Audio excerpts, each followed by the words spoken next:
પડશે ગુજરાત તો આગળ વધશે ગુજરાતના સૂત્રો સાથે આણંદ જિલ્લાના ભાલેજ સારસા રોડ પર નવીન બ્રિજના બાંધકામમાં 7 થી 8 વર્ષના બાળક પાસે કામ કરાવવાનો ગંભીર બનાવ સામે આવ્યો છે। ભાલેજથી સારસા જોડતા માર્ગ પર બ્રિજનું કામ ચાલી રહ્યું છે ત્યાં રાજ નામના નાના બાળકને કાળઝાળ ગરમીમાં કામ કરતો વિડીયો કેમેરામાં કેદ થયો છે। બાળકને બાંધકામની જગ્યાએથી મીડિયાવાળાઓએ પૂછપરછ કરતા તરત જ ત્યાંથી હટાવી દેવામાં આવ્યો। પ્રશ્ન ઉઠે છે કે એસી રૂમમાં બેઠેલા અધિકારીઓ, એન્જિનિયરો, કોન્ટ્રાક્ટર અને સંબંધિત એજન્સીઓ શું ઊંઘમાં છે? શું તેઓ સ્થળની મુલાકાત લે છે? આણંદ R&B વિભાગના અધિકારીઓ ક્યારે જાગશે? આણંદ જિલ્લા બાળ સુરક્ષા અધિકારીઓ મોટા દાવા કરે છે, પરંતુ વ્યવહારમાં શું કાર્યવાહી થાય છે? ગાંધીનગરના ઉચ્ચ અધિકારીઓ હવે પગલાં લેશે?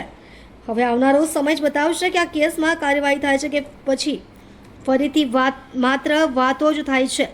બાળ મજૂરી અટકાવવા કડક પગલાંની માંગ ઉઠી રહી છે।